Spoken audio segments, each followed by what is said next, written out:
ओम वंदे गौ मातरम। मित्रों, आज मेरे मन में कुछ विचार आया क्योंकि हम जो संसार में देख रहे हैं, जैसी चीज़ें हो रही हैं, उसमें हम कई हद तक बहुत ज़्यादा परेशान हैं और हर कोई परेशान है अपने संबंधों से, अपने अपनों से और कई बार जो हम अनचाहे संबंध जुड़ जाते हैं उन सब से।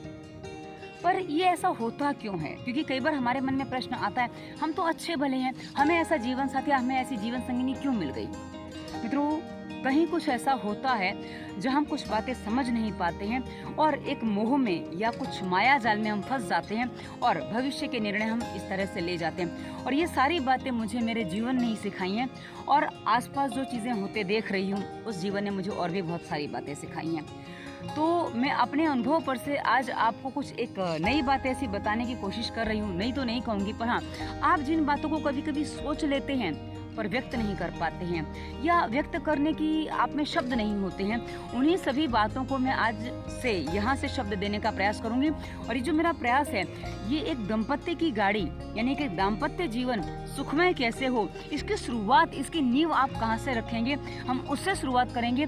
क्योंकि यदि कोई बच्चे ऐसे हैं जो भी दाम्पत्य जीवन की शुरुआत करने के विषय में सोच रहे हैं, जो लड़के या लड़कियों की तरह तलाश कर रहे हैं, या जिसे कहें कि युवा पीढ़ी जो है वो सोचती है कि भाई कुछ मटर गश्ती कर लेते हैं, बाद में शादी तो होनी है, तो आपको क्या रास्ता अपनाना चाहिए? क्योंकि हम जो जीवन जीते हैं मित्रों, हमारी सोच, हमारी समझ और उसके ऊपर से हमारी बुद्धि जो बनती है, हम उस अनुसार जीवन जीते हैं। और यदि हमें अपने जीवन को सही तरह से सुचारू रूप से चलाना है, क्योंकि हमारे जीवन की कुछ जिम्मेदारी तो हमारी खुद की भी बनती है, सारी जिम्मेदारी तो हमारी नहीं है पर कुछ तो बनती है ना। तो जितनी जिम्मेदारी हमारी खुद की बनती है उतनी तो हम कम से कम अपने प्रति ठीक से निभाएं। यदि हम उतनी ही जिम्मेदारी अपने प्रति ठीक से निभा लेते हैं ना मित्रों, उतना ही हम अपने आप को सही कर लेते हैं ना, तो हमारे आसपास बहुत कुछ सही हो जाता है। और उस सही होने में मैं आपको एक बात और बता दूं, इसी सही होने से हम खुद स्वस्थ और सुखी रहेंगे और इसी से हमारा परिवार, उसके बाद हमारा समाज, हमारा राष्ट्र, सब कुछ सुखी और उन्नत होगा। और हम जब बात करते हैं तो हम व्यक्ति से समष्टि की बात करते हैं, क्योंकि व्यक्ति के बिना समष्टि संभव नहीं और समष्टि बिना व्यक्ति की बन ही नहीं सकती, ऐसा हम जानते हैं। तो आज हम जो बात करें, व्यक्ति से समष्टि तक जाने की बात कर रहे हैं। और इसी सिलसिले में मैं आज पहला वीडियो जो आपको देने जा रही हूँ, ये हमारी प्लेलिस्ट दंपत्ति या दाम्पत्य जीवन, इसका कुछ ऐसा मैं नाम दूंगी हिंदी में, और इंग्लिश में कुछ कपल या कुछ जो भी देखूंगी, बच्चों से पूछूंगी क्या नाम दिया जा सकता है, तो दोनों भाषाओं में मैं नाम दे दूंगी।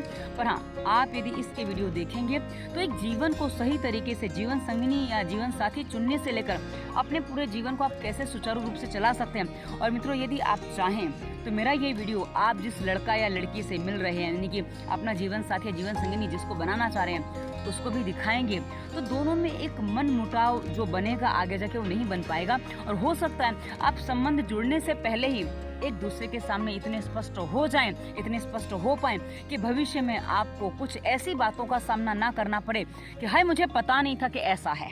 अक्सर लोग कहते हैं मुझे नहीं मालूम था ऐसा है, वरना मैं विचार करती आपसे शादी करने से पहले या आपसे विवाह करने से पहले। तो मित्रों, सबसे जो पहला विषय है इस विषय में, वो क्या है?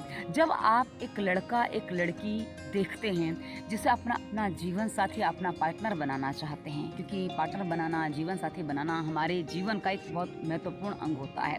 क्योंकि इसी कारण से जब एक बच्चा जन्म लेता है या लेती है, तो वहाँ से ये लड़का है, लड़की है, गोरा है, काला है, सुंदर है, चेहरा अच्छा नहीं है, रंग रूप अच्छा नहीं है, मगर ऐसी बहुत सारी बातें हमारे साथ में लग जाती हैं। क्योंकि हमारी सुंदरता, हमारे रंग रूप पर हमारा आगे का जीवन, हमारा जीवन साथी, हमारा पूरा जीवन निर्भर करता है कि हमें कैसा क्या मिलेगा।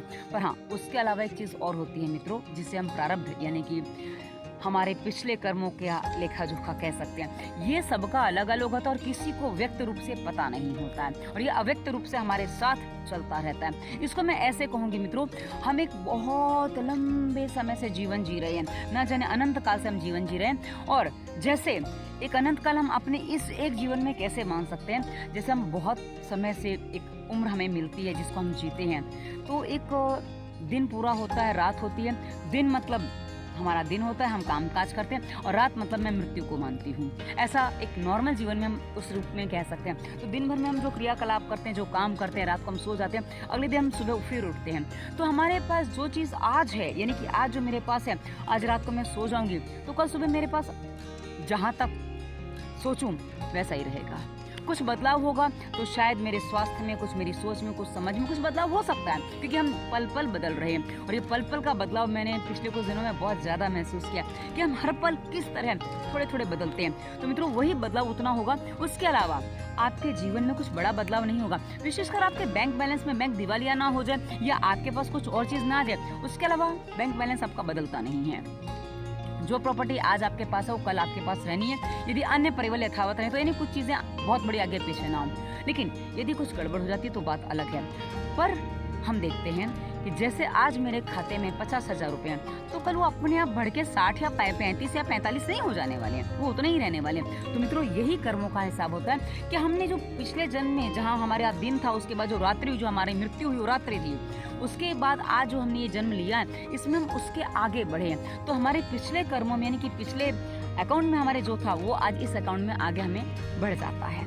तो इसको मैं इस तरह मानती हूँ। अब मैं आपको बता दूं कि कभी कभी हम जो जीवन साथी चुनते हैं उसमें चुनाव में हम कहाँ गलती करते हैं। हमें कोई व्यक्ति अच्छी लगती है, अच्छा लगता है, हम क्या करते हैं, ये कैसे भी करके मुझे पसंद कर ले। हमारी पहली चॉइस होती है ये व्यक्ति मुझे पसंद है, इसलिए व्यक्ति कैसे भी करके मुझे चुन ले, और हम उसको चुनाव वो हमें चुन ले, इसके लिए हम बहुत सारे जतन करते हैं, बहुत सारे प्रयास करते हैं, और उसके लिए अच्छा लगे, उसको अच्छा लगे, ऐसे हम बहुत सारी चीज़ें कर जाते हैं। और ये जो बहुत सारी चीज़ें हम कर जाते हैं, इसमें हम अपने आप से दूर हो जाते हैं, अपने अंदर की कुछ बातों को कहीं ख़त्म कर देते हैं, कहीं मार देते हैं। लेकिन वो जो हमारे अंदर से कुछ ख़त्म होता है, कुछ मरता है, वो कहीं ना कहीं हमें अंदर से थोड़ा परेशान करता है, थोड़ा कचोटता है। हमें लगता है कि हमारी ओरिजिनलिटी ख़त्म हो रही है, यानी कि हमारी जो नेचुरल जो फीलिंग थी, जो हमारे हमारा जो स्वाभाविक था, वो कहीं ख़त्म हो रहा है। और ऐसी स्थिति में हम थोड़े से परेशान हो जाते हैं। और धीरे धीरे जैसे समय बीतता है, वैसे आपने जिसको पसंद किया था, वो आपको पसंद करे नहीं करे वो दूसरा विषय बनता है, पर आपने उसे चुना था। तो अब धीरे धीरे जो आपने स्वभाव उसके लिए बदला था, बदलाव कितने दिन रहेगा, वापस आप अपनी ओरिजिनल चीज़ों पे आ जाएंगे, अपनी ओरिजिनल स्वभाव पे आ जाएंगे। और जब आप ओरिजिनल स्वभाव पे आ जाते हैं, क्या हुआ, ये जब से मैं ऊपर आई हूँ, पहाड़ी पे हूँ मैं, तो ये मेरे आसपास ही घूम रहा है, ये मेरी सुरक्षा कर रहा है। और ये तब से मैं देख रही हूँ कहीं ना कहीं थोड़ा मेरे आसपास बैठा हुआ है।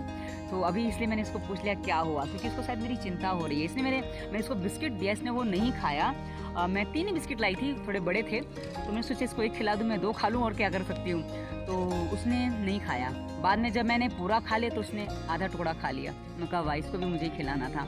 तो ये जानवर की बात है। ये तो मैंने बीच में आगे इसलिए उसकी बात कर दी। हाँ, अब मैं अपने विषय पे वापस आ जाती हूँ, क्योंकि ये चीज़ें मुझे अच्छी लगती है। बीच में कभी कभी कुछ ऐसा होता है तो क्या होता है मित्रों, तो हम जो अपनी स्वाभाविक, अपनी जो मौलिकता खो चुके थे, वो हम वापस उसी में आते हैं। और जब हमने जो अपने आप को परिवर्तित किया था किसी के लिए, कोई हमें चुन ले उसके लिए, वो हमारा जब स्वभाव वापस आता है तो उसको लगता है कि ये तो ऐसे नहीं थे, ये तो वैसे नहीं थे। और ऐसी स्थिति में अपने आपस में बिगाड़ होना, दूरियां बनना बहुत ही स्वाभाविक हो जाता है।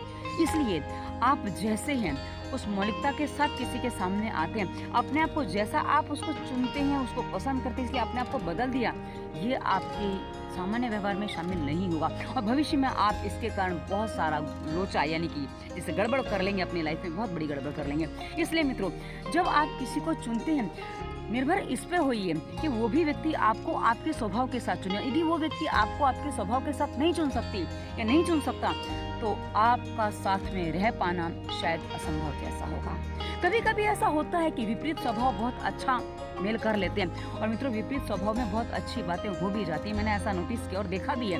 पर हाँ, इसमें तभी संभव है जब आप दोनों के बीच में विपरीत स्वभाव बहुत अच्छे होते हैं एक दूसरे के साथ रहने के लिए, क्योंकि एक जो गलती करेगा दूसरा वो गलती कभी नहीं करेगा। इसलिए दोनों को एक दूसरे की गलती लेट गो करने जैसी लगती है कि चल ठीक है, ये तो मेरे से होता ही नहीं है, ये तो मेरे से होता ही नहीं है, और ये तो कर रहा है ना, बस इतने में हम खुश हो जाते हैं। लेकिन कभी कभी हम एक गलती और कर लेते हैं कि विपरीत स्वभाव के साथ यदि हम कॉम्पिटिटर बन जाते हैं, जी हाँ, हम पूरक बन सकते हैं यदि विपरीत स्वभाव है तो, लेकिन यदि हम कॉम्पिटिटर बन जाते हैं तो हम वहाँ बहुत बड़ी गलती कर लेते हैं, क्योंकि कॉम्पिटिशन कभी भी एक सफल परिणाम नहीं दे सकता। कंपटीशन में तू जीते या मैं जीतूं वाला हिस्सा लग जाता है, किस्सा लग जाता है। लेकिन जब हम पूरक बनते हैं तो तेरी कमियों को मैं ढकूं, मेरी कमियों को तू ढके, बस इतना ही पर्याप्त हो जाता है। इसलिए मित्रों, जीवन साथी बनने से पहले, जीवन साथी चुनने से पहले आपस में एक दूसरे को ये देखिए कि आप कितना एक दूसरे को समझ पा रहे हैं। क्योंकि आज हम जिस जीवन को जी रहे हैं, हमने देखा है कि स्कूल के कॉलेज के छोटे छोटे बच्चों में वासना आ जाती है, क्योंकि वो जो आजकल माहौल देखते हैं, जो चीज़ें देखते हैं मैं मोबाइल में, लैपटॉप में, इंटरनेट के माध्यम से जो उनको देखने को मिलता है, उससे सीधा कुछ चीज़ें बस एक आकर्षण बनता है, और उस आकर्षण में जो शारीरिक संबंध बन जाते हैं वो भविष्य में बहुत ज़्यादा घातक हो जाते हैं। तो यदि आप सचमुच किसी को चुनना चाहते हैं, किसी को चुन रहे हैं, तो इसमें कुछ चीज़ें आपको अभी साइड पे रखनी चाहिए। क्योंकि यदि आप मात्र शारीरिक संबंध के चक्कर में पड़ जाते हैं तो आप एक दूसरे को पहचान नहीं पाएंगे। आप उसी एक आकर्षण को प्रेम का नाम दे देते हैं। और मित्रों, आकर्षण कभी प्रेम नहीं हो सकता। वो एक दिखावा, एक छलावा हो सकता है, पर वो प्रेम नहीं हो सकता। और प्रेम, जो वास्तविक प्रेम है, वो आपको आजीवन बांध के रखता है। लेकिन जो दिखावे वाला, जो आकर्षण वाला, यानी कि जो वासनात्मक प्रेम है, वो आपको एक सीमा तक तो बांध के रखेगा, जब तक आपके अंदर आकर्षण है, सामने वाले के अंदर आकर्षण है। लेकिन जहाँ वो आकर्षण धीरे धीरे कम होता है, वहीं आपकी प्यार, आपकी चाहत, आपका जो भी है, वो धीरे धीरे फीका पड़ने लग जाता है। और ये जो फीका पड़ता है, वहीं से आप अपने जीवन को बर्बादी की तरफ ले जाते हैं। मित्रों, एक कभी भी कमजोर पड़ सकता है, पर यदि दूसरा उसकी ताकत बनता है, दूसरा उसके साथ यूं खड़ा होता है, तो कभी भी आपको जीवन में मुड़ के या परास्त नहीं होना पड़ेगा, मुड़ के देखना नहीं पड़ेगा और ना ही हारना पड़ेगा। पर हाँ, इसके लिए आपको जीवन साथी चुनते समय कुछ बातें ध्यान रखनी होंगी। आप ये सोचें कि हम तो कुछ एक्स्ट्रा दिखा देंगे, कि हम तो ऐसे इतने गलत है, ये नहीं। ये करने से आप अपनी इमेज को खराब करेंगे और भविष्य में आप अपने जीवन को कलहपूर्ण बना लेंगे। क्योंकि कभी कभी होता क्या ना, कुछ लोग ऐसे भी होते हैं जो अपनी कुछ गलत मांगों को मनवाना चाहते हैं। कुछ लोगों की भावनाएं होती हैं कि हम गलतियां करें तो भी सामने वाला स्वीकार कर ले। ऐसा नहीं संभव है, क्योंकि आप जब किसी की गलतियों को स्वीकार नहीं कर सकते, तो आप ये आशा दूसरों से कैसे कर सकते हैं? क्योंकि आप जो खुद कर सकते हैं वही आशा दूसरों से करेंगे, तो कभी आपको निराश नहीं होना पड़ेगा। लेकिन आप अपने लिए कुछ और व्यवहार चाहते हैं और दूसरों के साथ कुछ और व्यवहार करते हैं, तो ये बातें आपको हमेशा हमेशा निराशा, डिप्रेशन, तनाव की तरफ ही ले जाएंगी। क्योंकि आप खुद जानते हैं कि आपका स्वभाव इतना तो अच्छा नहीं है कि सामने वाला एडजस्ट कर ले। आप ये जानते हैं कि आपका स्वभाव इतना तो सही नहीं है कि सामने वाला आपको चुन ले। आप ये जानते हैं कि आपका स्वभाव इतना तो अच्छा नहीं है कि कोई आपके साथ जीवन बिता सके।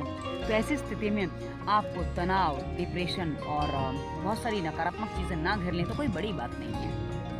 ये सब आपके साथ संभव है। इसलिए मित्रों, यदि आप दाम्पत्य जीवन सही तरीके से जीना चाहते हैं, तो अपने जीवन में कुछ चीजों को आपको अपनाना होगा। ना आप जीवन साथी का दमन करें, ना ही उसका शोषण करें, और ना ही उसके हाथ के नीचे दब के रह जाएं। जब आप इस जीवन की सोच को अपनाएंगे, तब आप एक सुखी, संपन्न और एक अच्छा स्वस्थ जीवन जी पाएंगे, और अपने जीवन साथी के साथ एक आनंदपूर्ण जीवन जी पाएंगे, और साथ ही एक अपनी गृहस्थी की गाड़ी को आगे बढ़ाएंगे, और उसके साथ आप अपने देश और समाज के लिए एक उन्नत काम कर पाएंगे। पर हाँ, इसके लिए हमें अपनी सोच, अपनी समझ को थोड़ा सही करना होगा।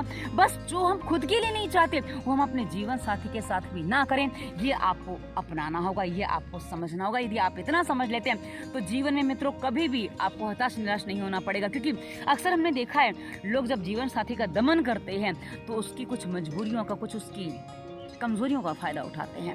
यदि आप ऐसी सोच रखते हैं, तो क्षमा करिएगा, आप जीवन साथी चुनने योग्य नहीं हैं। क्योंकि आज वो कमजोर है, कल आप कमजोर पड़ेंगे। क्योंकि ताली कभी एक हाथ से नहीं बसती, और सिक्के के पहलू हमेशा बदलते रहते हैं। सिक्का कभी इस तरफ कभी उस तरफ हो जाता है, और यदि सिक्का आपका घूम गया, तो आप कब नीचे आ जाएंगे, और जब उसको मौका मिला वो आपके ऊपर हावी हो जाए, तो आपको भारी पड़ जाएगा। कि उसने आपका बहुत सारा दमन सहा, उसकी सारी वासनाएं, उसकी सारी भावनाएं, वासनाएं इसलिए कहूंगी जो आपने उसकी अधूरी चीजें छोड़ी हैं, वो सारी वासनाएं, और वो जो आपने उसको नहीं दिया, वो उसकी सारी भावनाएं आपको उसकी नकारात्मकता के साथ झेलनी पड़ेंगी। तब आप कहाँ जाएंगे? तब आप बोलेंगे, हैं मेरे साथ क्या हो गया? तब आपके पास कोई विकल्प, कोई चारा नहीं बचेगा। इसलिए जो व्यवहार आप चाहते हैं, वही व्यवहार अपने जीवन साथी के साथ करिए, यदि आप एक स्वस्थ, सुंदर और सुखी, खुशहाल जीवन जीना चाहते हैं। मित्रों, वीडियो कैसा लगा अवश्य बताइएगा। डिस्क्रिप्शन में इंस्टाग्राम, फेसबुक, ट्विटर का लिंक है। उसके अलावा दवा मुक्ति प्लेलिस्ट है। आपके शरीर में कोई भी रोग विशेष है, कैसा भी रोग है, उसमें हमने दवा मुक्ति प्लेलिस्ट में आपको कुछ वीडियोस दिए हैं। उसके आगे स्वास्थ्य नियम, प्राणायाम और व्यायाम पूरा पालन करिए। आपको हर रोग का समाधान आपके बिना किसी दवा के, बिना किसी ट्रीटमेंट के मिलेगा। और ये बात मैं तब बताती हूँ जब मैं खुद ब्रेन ट्यूमर से लौटी हूँ, वो भी बिना किसी मेडिसिन और कीमोथेरेपी के। तब हम ये वीडियो बनाते हैं और तब हम आपसे ये कहते हैं। वीडियो कैसा लगा अवश्य बताइएगा। धन्यवाद। वंदे मातरम।